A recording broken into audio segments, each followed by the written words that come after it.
Hi everyone, to just anyone who's just joining, and welcome. I'm Kani Talabani, the community editor at Hot Topics, and I'll be moderating today's TechGirl C-Suite Exchange in partnership with Avanade. Now, our conversation today is one that feels not only timely, but essential. And it's a topic that touches on the core of what leadership needs to be and needs to evolve into. Now, this is a TechGirl C-Suite Exchange. So for those of you who are new to TechGirl, it's a purpose-led initiative started by Hot Topics to empower girls aged 16 and up to explore careers in STEM, through our interactive masterclasses, workshops, and guidance from our TechGirl mentors. And as we all know, the way we work is changing. We have hybrid environments, the rise of generative AI, and increasingly diverse multi-generational workforces are all challenging traditional models of leadership. But within that disruption lies a huge opportunity to lead differently, lead better, and ensure that we're preparing the next generation of talent to do the same thing. So hello again to people who are just joining. The speakers today are Nina Tatsiy, CIO at Brambles, Joanna Drake, CTO at the Hut Group. And first up, helping us to set the stage for today's conversation is Katharine Paffett, Director and Head of Data and AI Client Solutions at Avanade. And for those of you who aren't familiar with Avanade, they are an organization at the forefront of delivering AI, data, and analytics, helping their clients drive innovation and staying competitive.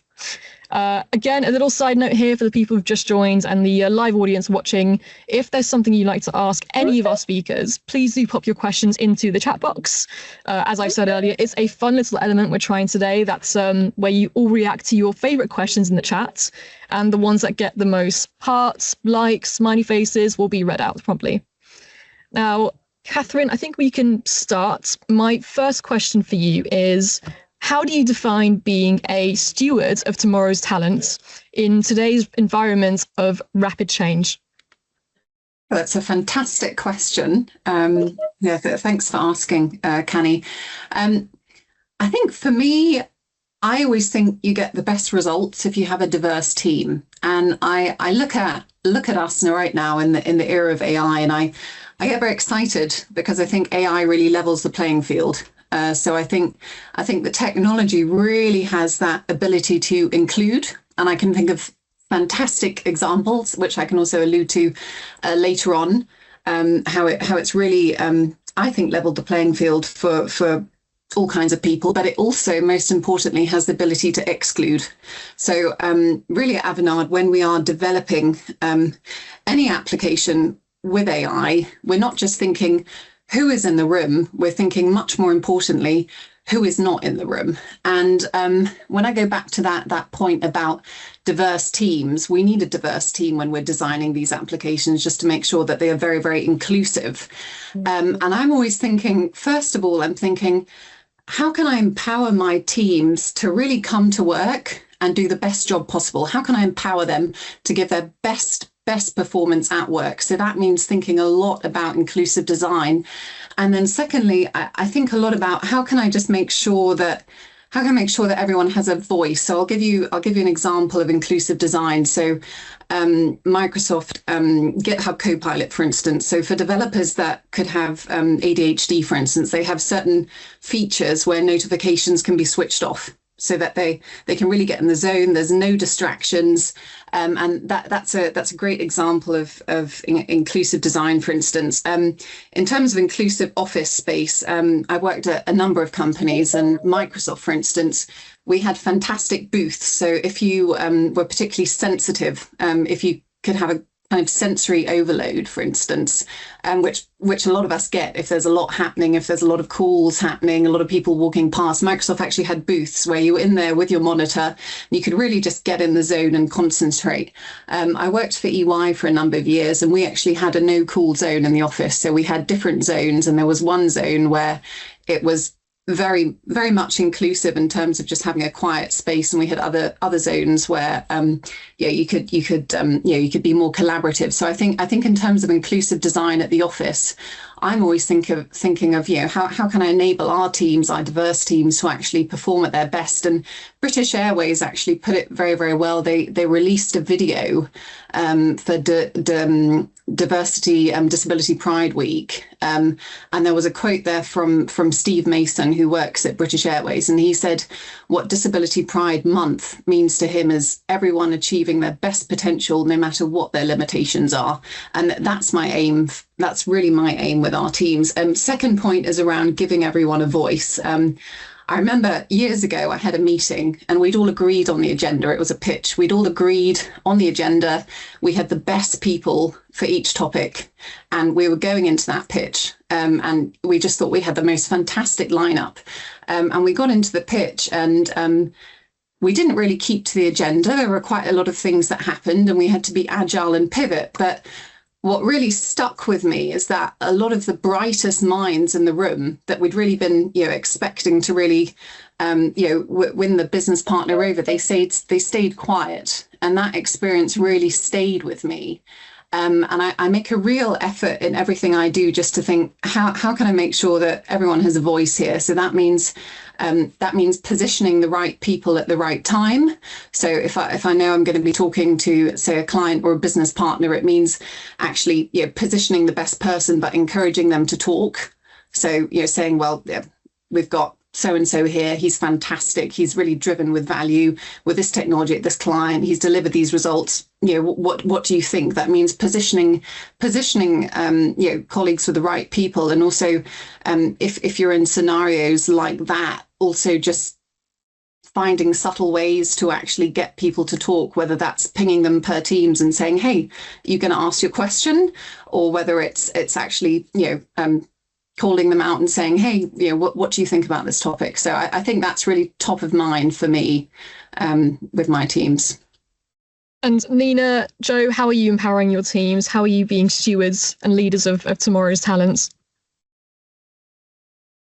So I think difficult to add to Katharine's kind of like such a elaborate kind of summary. I think I would add that I'm trying to encourage more in the remote working, one-to-one connections. It's very important to maintain that networking, social connections, and it is very difficult, especially for the new joiners, for the people who are coming with a bit less experience, to understand how critical it is. So I'm encouraging that with kind of younger, less experienced people, like just to explain to them that this like coffee chats, water coolers chats, are super important. They have to gain that network, and don't forget that is also part of life.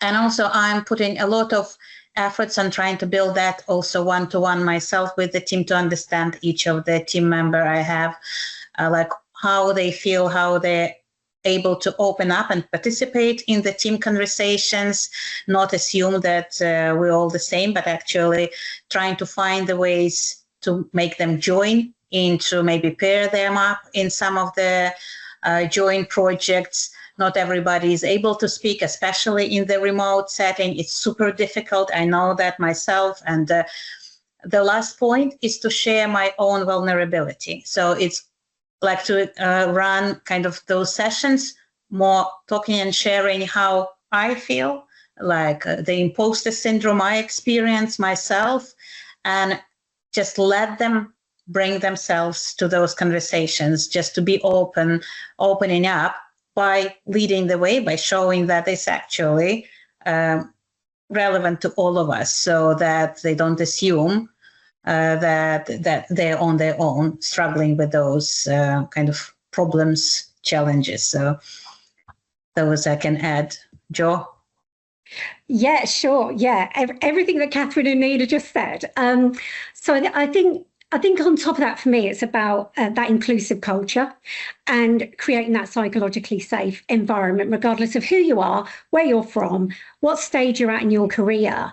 And I think with regards to sort of tomorrow's talent, it's really about cultivating leaders who are going to shape technology long after I've gone. So really building a legacy around leadership for the future. And I think everyone knows technologies are really, really fast paced.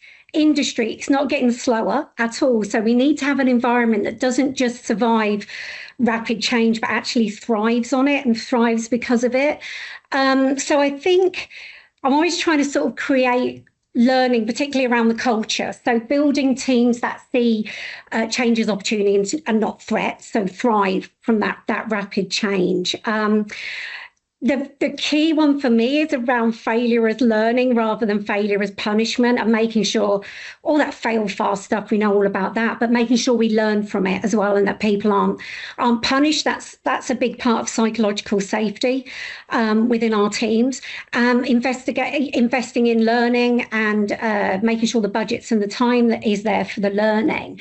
But a big thing for me around tomorrow's talent as well has been about what I call reverse mentoring. So I feel I'm getting to a stage within my career where I've had a lot of mentors and I've done a lot of mentoring, but I'm finding the shift of the mentoring I need is actually coming from the newest, brightest talent within my tech team. So I'm actually being mentored by very junior developers in my teams where I'm really learning about emerging technologies and new techniques, particularly in the world of AI. And a lot of people will know I do a podcast every week around AI, but within that podcast, the guests that come on are not just from all different backgrounds, they're also from different types of teams. So not leaving the non-tech teams behind, making sure I've got a facilities AI champion on the podcast talking about how they're able to service the toilets better using AI, and making sure that we're including all facets of technology across all of the industry and across all roles. Now, Nina, Katharine, I could see you nodding there when Jo mentioned that reverse mentoring aspect. Do you want to add anything to that? That's definitely part. Although I'm offering mentoring myself, I actually always opening statement that it's a reverse mentoring for me as well. And we could not know it all. It's obvious. So learning from each other, and especially from, I don't want to be ageist, but from the younger generation, more advanced a bit in the AI, I'm constantly learning there, and it's so exciting. I also concur with that. I mean, we're not, our generation isn't AI native, so I love getting any reverse mentoring I can from my friends' kids, for instance, because they grew up with a smartphone and they're interfacing and acting with this technology, and I would say quite often a much more native way than I am. I'm still working with AI every single day, but the way they work with it, the way they put AI to work for them is different. And I want to learn from that. So I thought that was a fantastic point. Well, I mean, the three of you touched on what I'm about to ask now, but, what kind of major shifts have you seen in how leadership needs to evolve due to hybrid work and AI acceleration and generational diversity? I think I met just a brilliant woman a while ago called Amy Walters Cohen, and she published a book around 5 paradoxical mindsets that she thinks that leaders need to have in today's business landscape, in a landscape of platform shifts that we've seen over the last couple of years, and also in that kind of backdrop of mega trends. So I mean, we can all probably say right now, I mean, Satya says that Microsoft's AI models, their progression doubles every 6 months, so they get at least double as better every 6 months, let's say. So if you look at something like Moore's law, that's really Moore's law and steroids. We're seeing a rate of technological progression that we've never seen. And Amy came up with 5 paradoxical mindsets that leaders should have. And I have to say, day to day, I can really relate to that. So she said leaders should be ruthlessly caring, for instance. They should be ambitiously appreciative. They should be politically virtuous. They should be confidently humble, and they should be responsibly daring. And I think that really resonated with me, me because I see those paradoxes every day. So, for instance, being confidently humble, for instance, I have a strategy to land.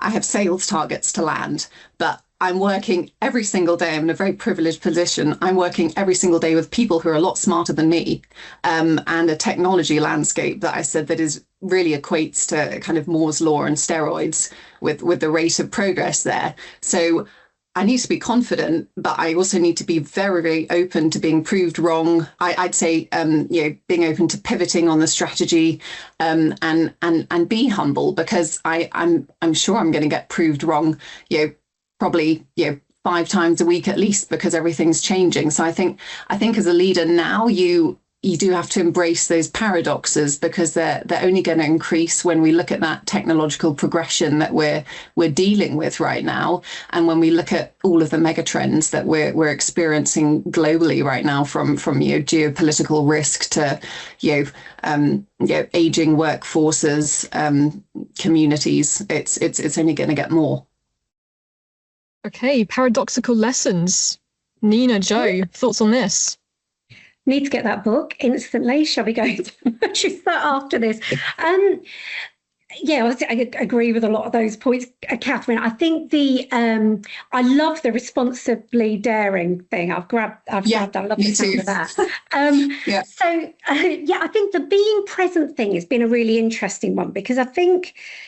So I've spent most of my career working with hybrid teams and working with global teams where you're never in the same room. And we've been going through an interesting move where we've been having people return to the office for the majority of the week in our different hubs sort of globally around the world. And it's been really interesting because Katharine, you were talking earlier about those spaces, those working spaces where people could feel comfortable depending on what type of environment they're happy being in. And we've got a lot of that here, and just people being back together and having those bumping into each other in the coffee queue and at the water machine, and going for a walk at lunchtime.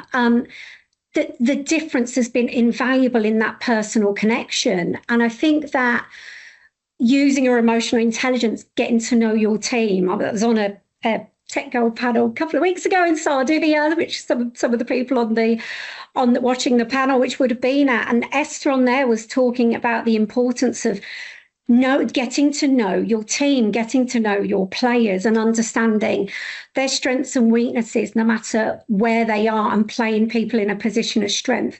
Really important, being present and understanding all the people within your team. And if you're not all together, you have to sort of create those collision opportunities virtually as well, to make sure that people are feeling included, no matter where they're based. So how does that? Yeah, sorry, go on. One quick point for me. We're also. I think a lot of companies are thinking about return to office right now, and they're also thinking, how do I? If it's not mandatory and it's optional, how do they encourage people to come to work? And one thing I thought we did fantastically at Microsoft, when I worked for Microsoft Germany, we had a kind of I don't quite know how to. It was like a lunch raffle. So it was. One of our data team, they built up a tool that would just give you a random lunch partner. So you could be an intern and you had lunch with an account executive. You could be the CEO, you had lunch with one of the junior sales team, but it gave you a random lunch partner, and everyone needs to have lunch. So it was very inclusive in the fact that it wasn't after work where some people can't attend. It didn't involve alcohol. So for instance, some people don't drink. It was very inclusive. Everyone has to have lunch. So you've got a surprise lunch partner, and I thought that was a fantastic strategy, just to encourage people to get back to the office if they could, for instance. And you can do it virtually as well, so it works both ways. Nina, do you have anything to add to that one? Yeah, I think, like, I was listening to this, I think what I focusing on as well, it's a lot of interesting kind of paradoxes, Katharine, you mentioned, but I think for me, one of the paradoxes which I think was part of those 5, is like how you bring more accountability and decision making, because it's the remoteness and a lot of these conversations that are driving some probably potential for avoiding taking the decisions and accountability. And I see that as a problem where we as a leaders has to demonstrate like how to make sure the decision making accountability goes into the team, and that they learn also how to enhance that. So considering humbly, emotionally, everything, but actually come to the decision, drive the business forward. That's the challenge and the paradox I'm observing as well. So it's becoming more difficult to get to the point, to the decision. And that's what I'm trying to address as well in the teams. So I'm going to try and open up gradually the questions from the audience. We've had a statement from Jevon Partridge. He's given us a lovely little acronym, FAIL, First Attempt in Learning. And I actually had a question of my own based off the back of that. You know, you've already kind of outlined these, but, you know, what are some practical ways you can create environments that encourage that, you know, experimentation and failure within your teams? Talk about your mistakes very openly. I mean, I almost love it when we start something and we hit an issue or we get something wrong and we can just stop and share. There's very much sharing. I will stand up regularly and say, you know, I made a decision. It was the wrong decision. That's fine. This is how we're going to go about making the new decision, or this is what we learn through getting this wrong. And I think showing that you're yourself in your most vulnerable moments, and that being absolutely okay. And even showing that, you know, even though I do that, sometimes it's quite uncomfortable, and I'm a human and we're all humans, and that's absolutely fine. I think makes people feel that they can do the same. And it's really important to do the same. And I've inherited teams over the years where failure has resulted in punishment, and it can take such a long time to get them out of that almost being scared to share those failures and learn from them. So it's really impactful. Absolutely. I would say that, of course, it's very important to recognize, like Joe has said, and allow for that kind of decision to be taken quickly. And for me, switching from this very traditional way of the project run forever, and it has to achieve the goal even if it failed a long time ago. It's that kind of more like what we now say agile sprint approach, when you review the decisions with the team on the quarterly basis, you're allowed to change the direction. So you build it into the flow. So that becomes failure is possible, but you don't say it's a failure. You just change the direction of travel. So that becomes a norm. So you failed and you change. So it becomes part of the project life cycle. So it's normal. I always thought Reid Hoffman, the founder of LinkedIn, I used to take a lot of inspiration from his mindset, particularly on this topic, and also to encourage teams. And he always used to say, if you're not embarrassed about the first version of your product, you've launched too late. And I think we can take so much of that. You know, we can't sit on a product for months now. We have to expose it to that end user feedback. Get that end user feedback, then as you say, Nina, make it better. But we can't sit on products for months or even years now. How we did years ago now. So I always think he has a fantastic mindset there. Lovely. Well, I've got a question from Monica Perez. She's asking, how do you reconcile the importance of inclusion, equality and diversity in these challenging times of a perceived or real pushback against them in different sectors? If that was a mouthful, it is in the chat for you to go refer back to.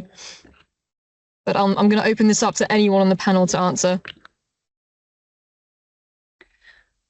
I would, Kani, I would I'll let Nina and Joe give their thoughts, because I think I've given my thoughts there at the beginning, that when you're designing any application that involves AI and any applications in general, you need to think who is in the room, but more importantly, you need to think who is not in the room. You need to make sure that your data's clean, there's no bias in it.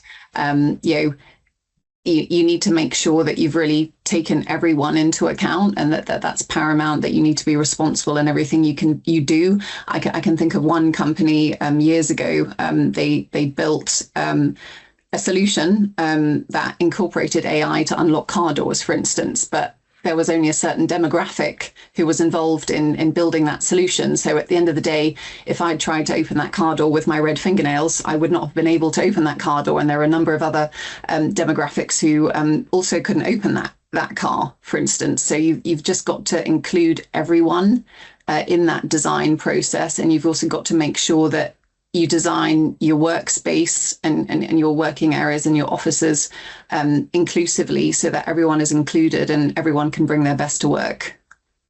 Absolutely.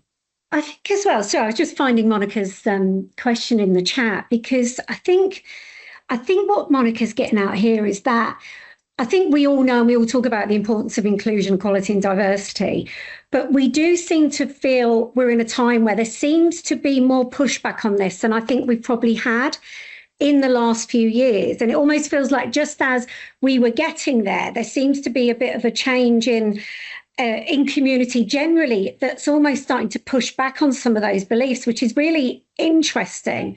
I think for me, the results speak for themselves. And there's just stats galore about how inclusive teams are more successful in inclusive businesses. I will just constantly reference people looking at the results that the inclusive teams actually deliver, and I know that they're more successful, and I know they deliver the right outcomes more quickly. So yeah, I will always point at the results because the results speak for themselves, and we just have to hope that the naysayers realise as time goes on that the results do speak for themselves, and let's just carry on.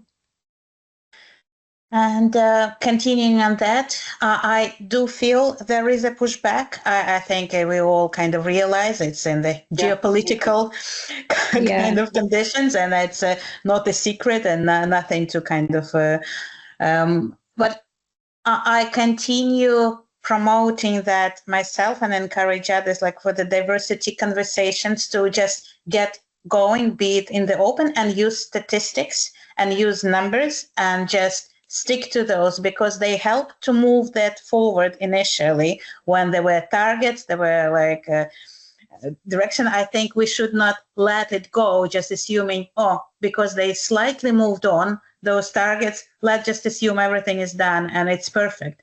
We have to keep looking as leaders on what are the numbers showing us, not just emotions, not just the feeling, but actual numbers. And I think it helps. And I keep bringing that in every leadership conversation. What do we see on the diversity?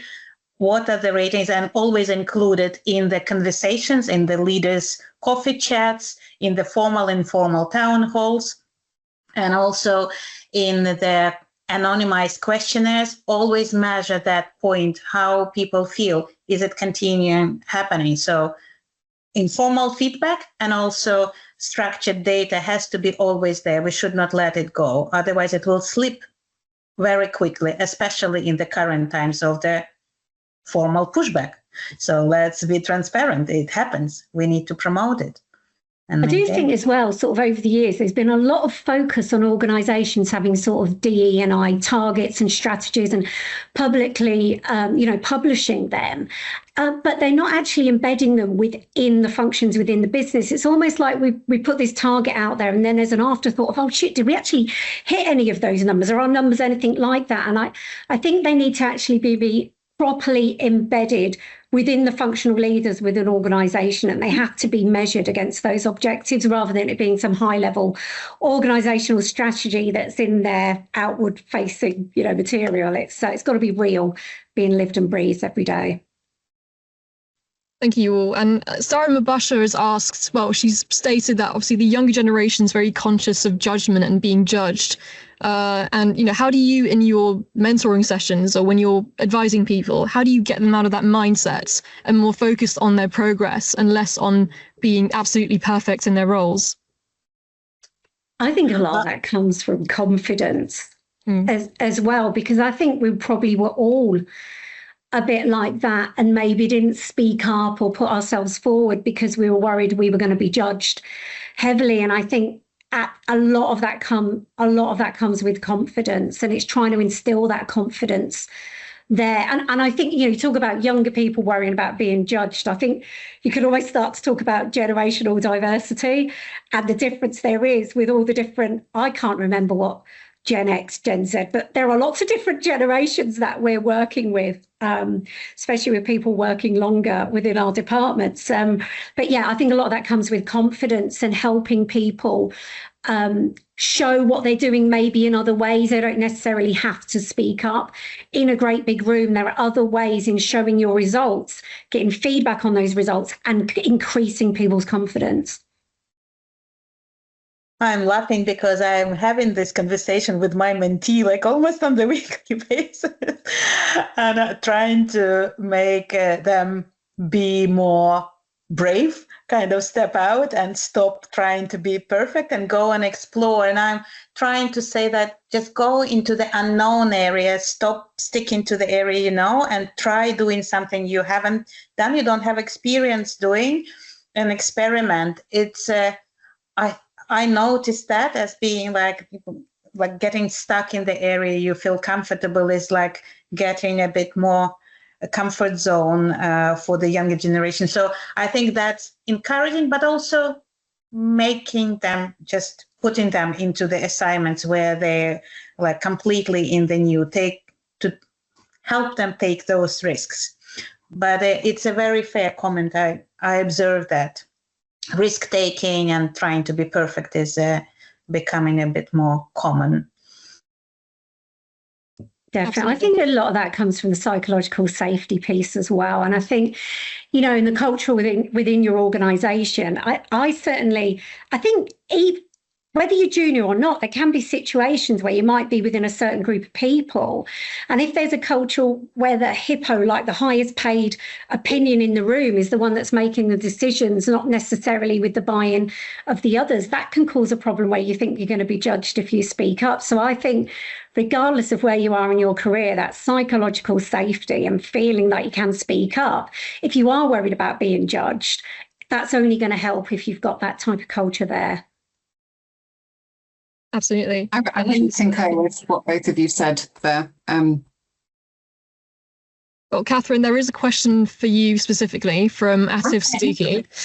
In your role leading strategy at Avanade and Microsoft, how do you balance short-term commercial goals with long-term commitments to sustainability and innovation? And there's a follow-up to this as well. How do you foster a culture of bold transformation while managing the risk of change fatigue among teams? Oh, fantastic question. I think the first part, I'd actually want to reflect on it and get back to you in writing. I'd be very happy just to ping some emails. Can you just repeat the second part again? So how do you foster a culture of bold transformation while managing the risk of change fatigue among teams? Oh, fantastic point. I think when I was at Microsoft, Satya said we should have a learn-it-all mindset, not a know-it-all mindset. So that was one of the kind of shifts that he really encouraged. And I think if you really encourage your teams to learn and be curious and really share knowledge, they realize how much is changing and they're excited about change and they're communicating about change. So that slightly lessens the change fatigue there. I think in terms of bold ambitions, again, I think it's about really making sure that your teams have a voice, so everyone has a voice. I think then you can actually realize those ambitions. So it's about actually making sure that you're listening to what everyone has to say, which so far I think works well, because then you can actually realize broader ambitions. And what was the first part of the question? I'll just see. It was quite a long question, so I'm just So in your role leading strategy at Avanade and Microsoft, how do you balance short-term commercial goals and long-term commitments to sustainability and innovation? I think another point, particularly around the sustainability and the innovation, I think all of us have to think about it, that we can't build everything, we have to buy as well. So a lot of companies that we work with, for instance, they will build to a certain extent, but then they'll buy from us. So to actually realize their really big AI ambitions, for instance, that actually realize those transformational use cases, they'll buy maybe managed services from us to actually bring those applications to life. They'll buy production environments, they'll buy ML ops. They won't actually build everything. And I think in terms of really innovating, both at Microsoft and at Avanade now, I think it's important that we also buy. We don't just build everything ourselves, we partner up. So I very much believe in an ecosystem economy. So I want to extend our capabilities through partners. I don't want us to build everything. We might not be, for instance, say, there probably a lot of companies that know more about ESG than we do. So why don't we partner up with an independent software vendor that has a fantastic solution to actually, realize those ESG ambitions? I think it's very, very important in this landscape not to do everything yourself, and actually scale out your sales forces with partners and actually scale out your capabilities with partners as well. And then I think there's those bold ambitions that you're talking about in the question, can be realized 10 times over. I think we all have to think about buying a little bit more, not just building everything ourselves. Hopefully I've answered it. If I haven't, you can send me a message, because I always come up with some other ideas afterwards. So very happy to continue that conversation offline. That's a lovely answer. Thank you, Katharine. We appreciate it. And Rachel Baker is taking the focus back to AI now. So she's asking, how is AI or offshoring affecting the availability of junior roles in your organizations? So there's a little note underneath that as well. She's concerned about how career paths have changed and how young people get foundational learning roles. Anyone can jump in here. An interesting question, Rachel. Hello. Yeah, I think I'm guessing what Rachel's getting here is generally in technology, people would come into junior roles and then work their way up or work their way through, and that AI is maybe changing that, or is it accelerating that, or is actually the career path quite different now? We're starting to see people outside of tech as well becoming incredibly tech savvy because AI is accelerating what they're able to do. But then we're having to make sure that they're doing that in a really, really safe way. We're having to run different types of education and coaching around prompt engineering and things like that as well. So I think I think we're in the midst of it all changing, in the career path on the way through, because we're using, even in the more junior roles, we're using AI so much more to replace the sort of toil of some of those roles. But then what we're doing is investing in their skills so that they can take a slightly different career path. And I think even when I think about some of the most junior roles in our organization, which tend to be within the Global Operations Center, and I look at how tech savvy they are today versus to how tech savvy they were last year, the difference is black and white. To the point where, a GOC engineer using various AI tools and techniques was able to build a solution that actually meant we could avoid a big OPEX spend on a number of tools that we were going to be using for real-time user monitoring and things like that, because they'd been attending some of these skills workshops and gone, hang on, I've got a problem here in my job and I'm going to build a solution for that. So that now means that when we're actually recruiting for those GOC engineering roles now, we're actually changing the criteria for those roles as they come in. So I don't quite know the answer, Rachel, but I know for what I'm seeing, it's rapidly changing, and we're having to change all of our processes around our recruitment and our career paths and people in current roles and how their roles are pivoting and the skills they need are pivoting to do those roles. Katharine, I could see you nodding in the background there and smiling oftentimes. What's your response to that? Well, definitely would build on everything that Joe said.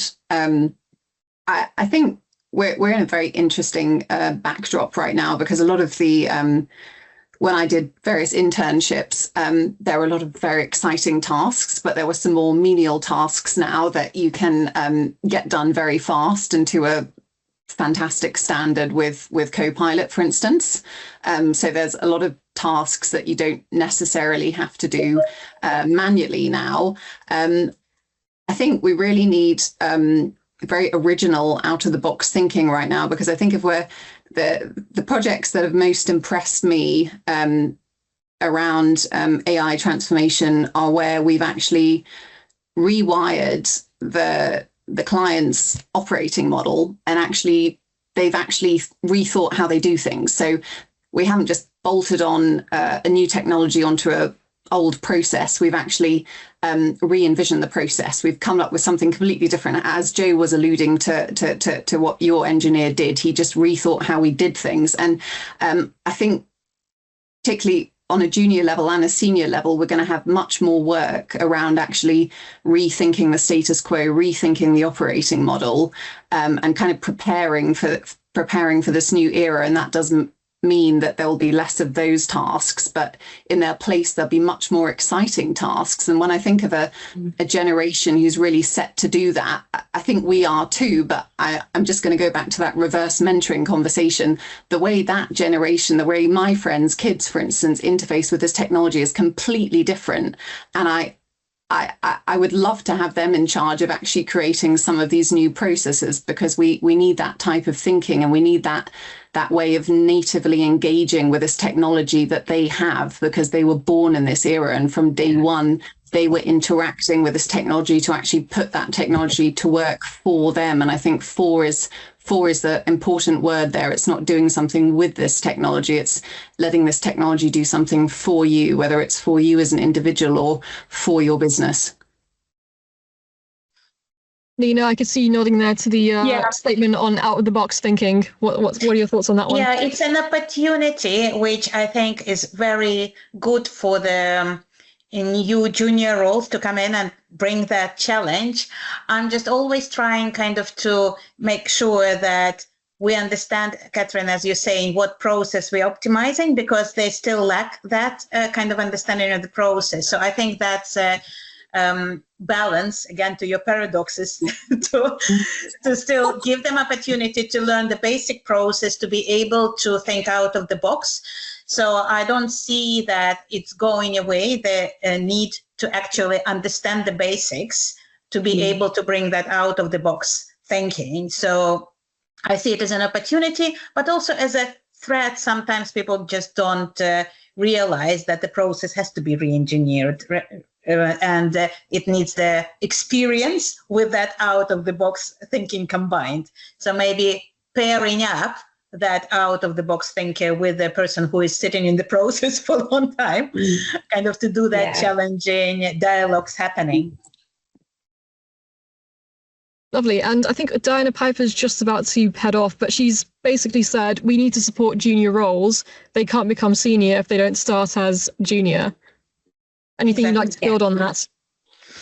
I think it's along the line of what Nina just said there, about that you still need to know the basics. You need to have that basic foundation and understanding. And the outcomes we need to achieve generally in what we do in our roles is the same.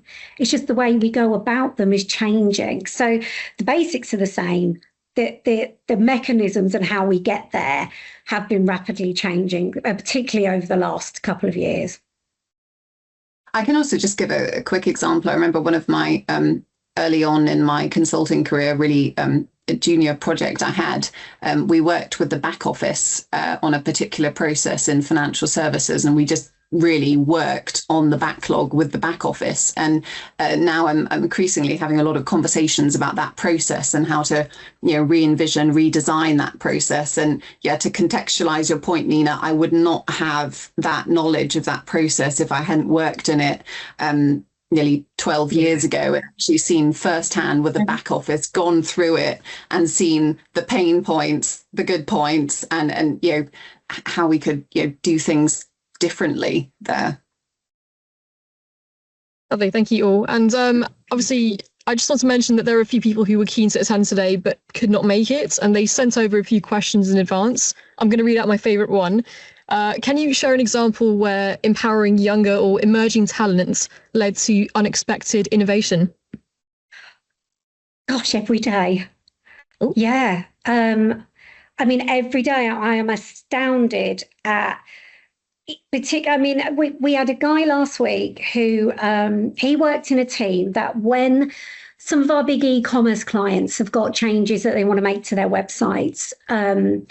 They'll raise a request and it will go into the team and it will go into the sprint and they will make the change. He's a grad.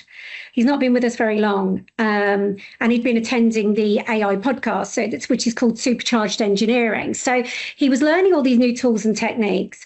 And he did some analysis of all these tickets that come in. And these little adjustments and that, when you add them all up across all the clients, are very costly. And actually, he's decided he'd like to do something a bit more interesting than making a blue box screen or making a box rounded corners or whatever. So what he actually built over a weekend was something called, so our e-commerce platform's called Altitude.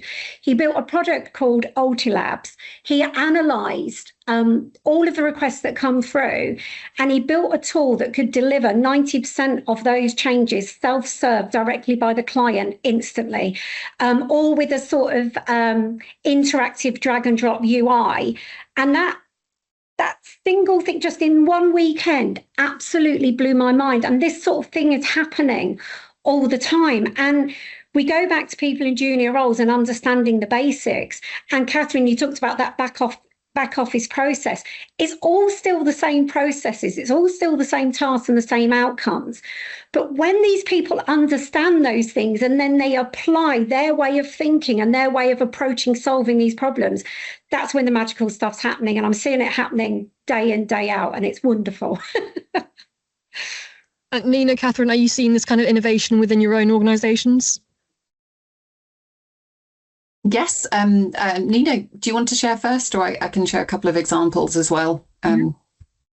Otherwise, so at Avanade, we're responsible in everything we do. And when I joined, something I was particularly impressed was that we have mandatory responsible AI trainings, for instance. So you cannot start your work at Avanade. You will be incompliant unless you've taken these responsible AI trainings. And we have a program at Avanade, which is a little bit like an incubator that rolls out innovation to the rest of the company, called Disrupt Avanade. And they came up with a fantastic responsible AI tool called our AI Control Tower, which monitors the risk of the use cases that we're rolling out and actually grades them in terms of low, medium, and high risk. And we've also rolled that out at clients, and that came out of Disrupt Avanade and was the result of that thinking from some of our most talented employees. So that's something that we still implement now.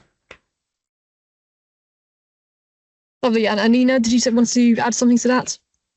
Yeah, well, we have in Brambles the whole kind of digital team, which is disrupting and bringing digital solutions. So they're actually really amazing group of people who are targeting all of that and are observing that and bringing it to customers. And it's always inspiring. So I just wish we can instill that, like I'm listening to Jo and Katharine, more wider than beyond digital teams. So I think for the corporate organization, that's probably a next step to allow this to happen a little bit wider beyond just dedicated digital teams.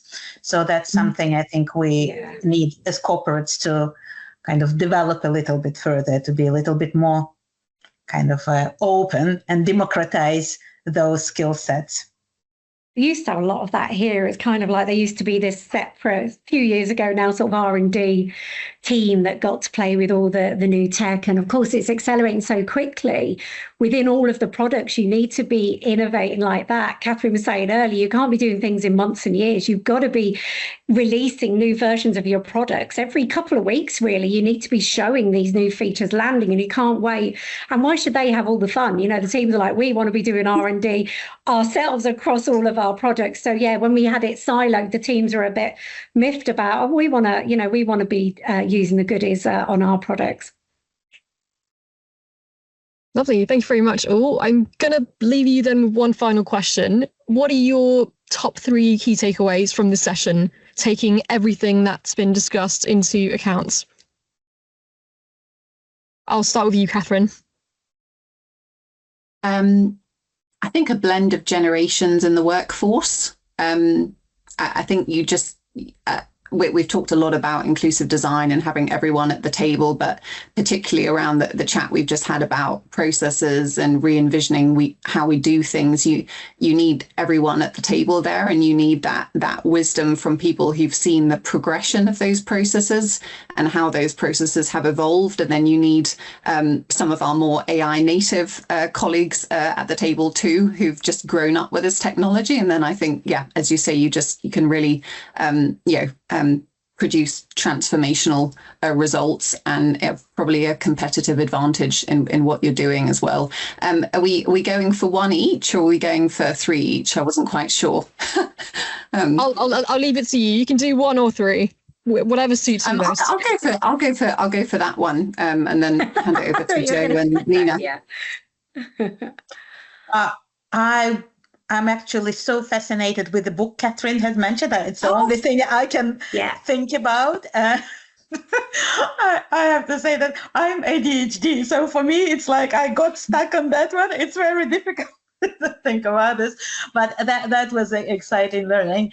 But I think it's also like to understand like how we all are kind of in the same position, kind of grasping with the ideas, and again reaffirming that you're not alone in this, and kind of that we have to share more, and the amazing people we met here, just to learn from them and bring those experiences back. That was for me the learning. I think mine is, because this is all about sort of stewards of tomorrow's talent. So I think regardless of what's going on in the industry, we've all talked about inclusivity and psychological safety, which is number one, no matter what we're talking about. But I think one thing I'm really trying to focus on is building, future leaders and teams that thrive on that rapid pace of change and don't feel threatened by it. Because I think any teams or any talent that feel threatened by it won't thrive. As talent, you've got to be able to deal with that constantly. So that's really my focus, and my number one thing is focusing on building that type of culture with all the future team and leadership. Lovely, thank you very much, all. And just another side note here for those of you asking in the chat. If you'd like to find out more about the TechGirl Festival in Cambridge, we have dropped in the link to sign up just below there. There we go, Nathan just put it in. And we do have obviously some graphics you can use for outreach and posting to your LinkedIn network. So do look out for that. And we have a shiny new poster for the festival as well, which you can ask any member of our team for. But I think I'll wrap it up there. Thank you all so much again for your insights and for joining this TechGirl C-Suite Exchange. A huge thank you to our speakers, and of course, thanks to Avanade for partnering with us on this. And if you found today's topic interesting, or if you want to learn more, again, please contact myself or a member of the Hot Topics team. And for those of you watching live or on demand, I'll be writing an article following the session, so do keep an eye out for that one in the coming weeks. Until next time, take care all.